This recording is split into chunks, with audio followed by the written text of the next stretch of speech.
NBC's Yamiche Alcindor is live in Philadelphia ahead of that rally tonight. Also with us, former Democratic Senator Claire McCaskill, Symone Sanders Townsend, co-host of MSNBC's The Weekend and former spokesperson for Harris, along with NBC's chief political analyst Chuck Todd. So Yamiche, what more can you tell us about Harris picking Walz and their rally tonight in Philly?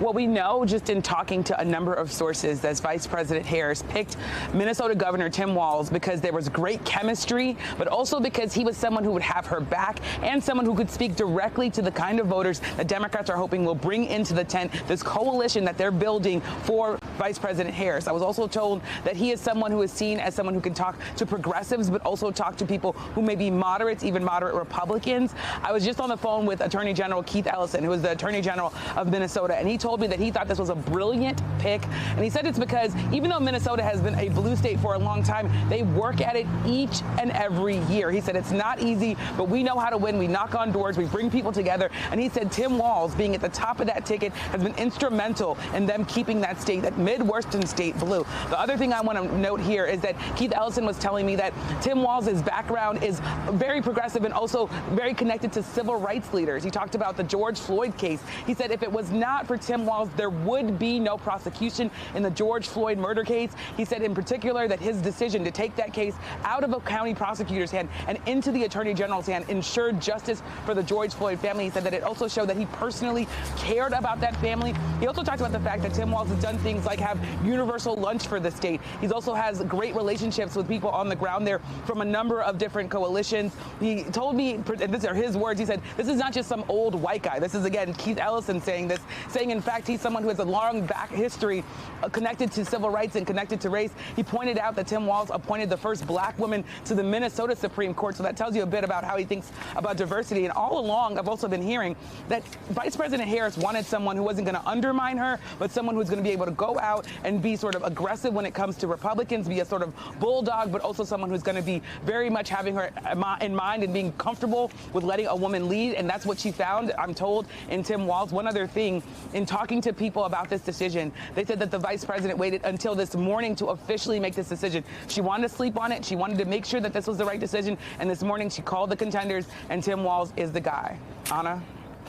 So stay close with us, Yamiche. I know you're going to continue to get more information as we go throughout the morning. Senator McCaskill, Walz was this man who coined the weird label to describe Trump and Vance. That's sort of the introduction a lot of Americans had to Walz more recently. And take a listen to what he said about all that.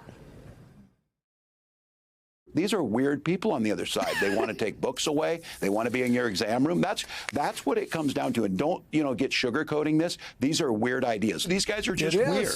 And it's, they're running for He-Man Women Haters Club or something. That's what they go at. That's not what people are interested in. I keep talking about the golden rule of small towns is mind your own damn business. Mind your own family. Stay out of our business. And it gets worse than that, though. The policies that they put in place that undermine families. Senator, do you think, how he was able to show how he can take on Trump really helped Harris land on him for a running mate? Yeah, absolutely. Listen, this is an authentic communicator. This is really the guy that J.D. Vance is pretending to be. This is a guy from small town America who has played by the rules, high school teacher, 25 years in the National Guard, and he is not an elite. He is somebody who is, that you could visit with at the hardware store. He's somebody who I bet knows how to make a good hot dish casserole in Minnesota. And by the way, when he attacks, he does it joyfully.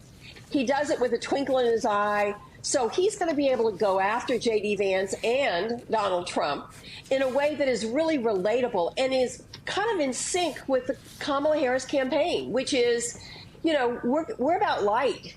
We're not about darkness. We're about hope and aspiration and opportunity and freedom, not about grievance.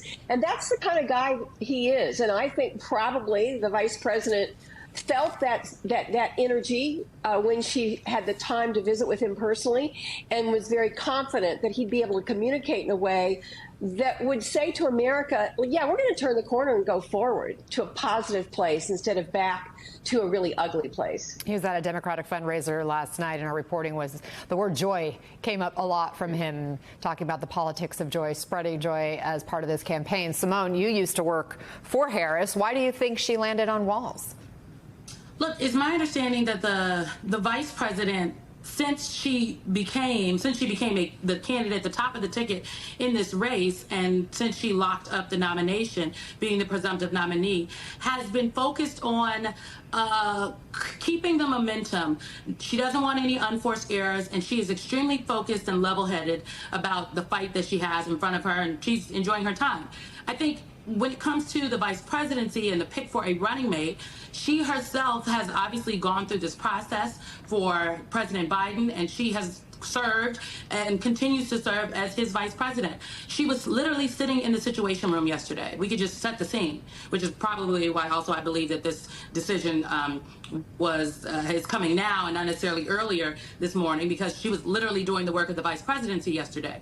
She knows what the president was looking for from her in that moment in the Situation Room, and I think when she was making her decision about who she wants to potentially go on a 4 or 8 year ride with, that was top of mind for her. So yes, chemistry is important, but just also people, like the gut feeling. And at the end of the day, this is the first big decision that a candidate makes. The nominee of the party, whether you are a Republican nominee or Democratic nominee, the first presidential level decision you make is the person that you want to be your number 2 and the person that you believe is ready on day 1 if for any reason you cannot fulfill the duties as president if you are elected. Speaker Emerita Nancy Pelosi said in the last few hours that she believed the most important pick or decision priority should be somebody who could help govern, not necessarily somebody who could help win, but somebody who would be able to be a governing partner. And of course, we know that Tim Walz had 6 terms in Congress. This is his 2nd term as governor, which, by the way, we're watching the governor's mansion there in Minnesota. You've seen that gate open and close. People are coming and going this morning. We'll keep an eye on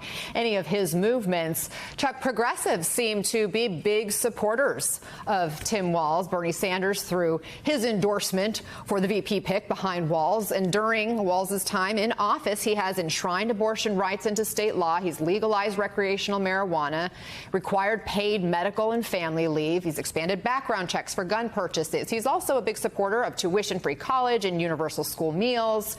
Could that kind of record help Harris, or would that give ammo to Trump's claim that Harris is a, quote, radical liberal? Well, when you look at the 3 finalists that she interviewed in person, it's clear Walz is probably closer to her politics. I mean, and you look at it, there's a variety of ways you can look at a VP pick. You can look at it to reach another wing of the party. That's what Reagan did by picking George H.W. Bush. You could do what Donald Trump did. He wanted to find an heir apparent, somebody that believed in his wing of the party on that front. And when you look at the 3 she was interviewing, 2 of the 3 arguably were to her right politically. Walz, I think, and her sort of share the same, drive in the same lane. I don't think either of them are Bernie Sanders progressives, but I don't think either one of them are, sort of Joe Manchin centrists either, right? They're sort of in where Joe Biden is, really. And I think Tim Walz is a younger, in that sense, a younger version of Joe Biden, very much in the mainstream liberal lane of the party. But that's the question, right? What is your mathematics about this election, right? Do you believe this is a turnout and excite the base in all elements of the Democratic Party, or do you have to win over some substantial number of centrist or even center-right voters? And that was always the argument for Mark Kelly, who could perhaps inoculate Harris when it came to the border, or Josh Shapiro, who has certainly governed more as a centrist in Pennsylvania than Tim Walz has. But look, at the end of the day, it's her pick. And it does look to me like she picked somebody that she thought, number 1, could defend her, number 2, could articulate her vision. And it's hard to pick somebody to articulate your vision if they don't share your vision. And perhaps she didn't think that a Josh Shapiro would be as comfortable doing that as a Tim Walz.